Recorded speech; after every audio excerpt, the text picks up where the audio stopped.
When the Predator is looking for the ultimate warrior and he finds Arnold Schwarzenegger just playing every Arnold Schwarzenegger role, really, you go, yeah. When he's looking for the ultimate warrior and he finds Danny Glover just playing every Danny Glover role, you kind of go, Danny Glover, Gary Busey, Ruben Blades, Maria Conchita Alonso, Bill Paxton. Predator 2. He's in town with a few days to kill.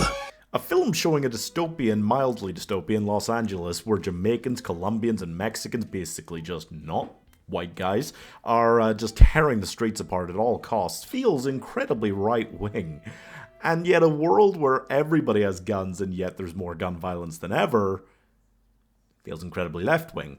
This film takes the unique approach of straddling the central of the political spectrum by just going so far to both sides all at once. Predator 2 stars Danny Glover, Bill Paxton, and Gary Busey as just some of the police officers trying to deal with an invisible alien warrior who comes down to 1997 Los Angeles. This was made in 1990, by the way. I find it so funny when films are just like mildly dystopian and watching them back years later.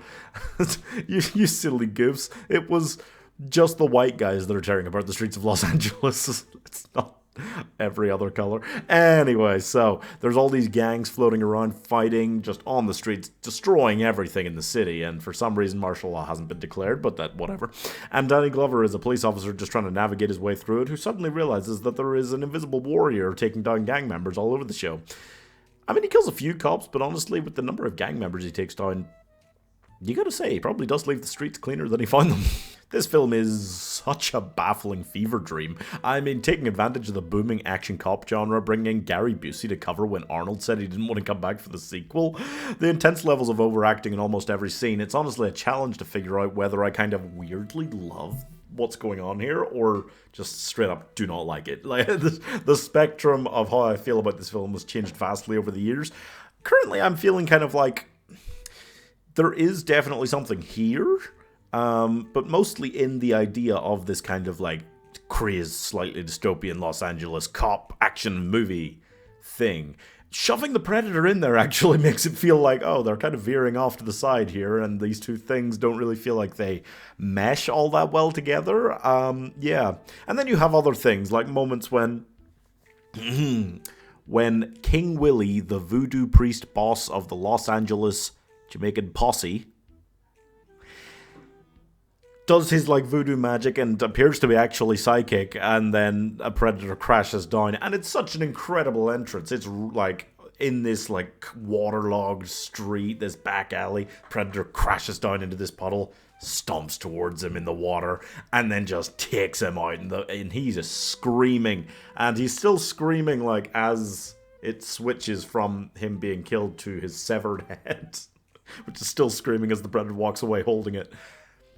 It's scenes like that, it's moments like that that make you go, oh, I don't know whether that's great or awful. The joke behind a Predator asking, want some candy, writes itself, and they knew that. I feel like Maria Conchita Alonso deserves a lot of respect for her early portrayal of a badass lady cop who takes no shit. She's the most interesting character in this whole thing. The Predator himself is just kind of weird and kooky, and not that good at hiding. I mean, talk about, like, in the first 15 minutes of this film, two people are just staring right at him going, huh? What is that? While he's standing there invisible. Not good at a lot of stuff, actually. He's not that good as a Predator. And I mean, they, you know, are meant to be like training warriors and stuff and sending them all over the place, so you can't say whether he's meant to be like a really seasoned warrior or not, but it doesn't seem like the best. And yet he has good moments, you know, they all do. I feel like the weirdness and kookiness of this entry, just the whole bizarre nature of it, is part of the reason that there was literally a full 2 decades between mainline Predator entries. Also everything to do with Requiem. Everything to do with that. At the beginning, if you take out the little bits with the Predator in it near the start, this feels like something that could genuinely have been like a pretty major and very interesting film as part of that like burgeoning cop action genre that was really popular in the 90s. I mean, it could have, there was really something there, and they just didn't really stick to it because they went off and did Predator things instead.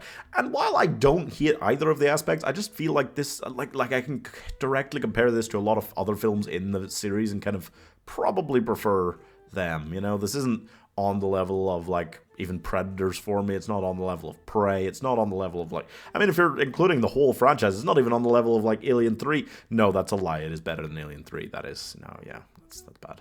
But I mean, there's just insane. There's so many little insane bits, you know. The Predator saying "motherfucker," that's quite something. Gary Busey jumping out with missing teeth in a silver jumpsuit and saying "Guess who's back?" Talk about getting a budget Arnold Schwarzenegger, and that is nuts. I do appreciate something about the OTT style, but I also feel not much desire to like rewatch this one. I've seen it, you know, probably too many times already, and I just every time kind of go, okay, without thinking, oh, that's awful. It's a weird vibe. Still, I'm giving Shit Happens 3 stars. It is one of the most perfectly balanced love-hate films, you know, like, do you like it, do you hate, I don't, perfectly balanced as all things should be. I'm telling you, I have no idea with this one. It is right on the midway point between, yeah, I could see that, I could watch that again, it's alright, and, ooh.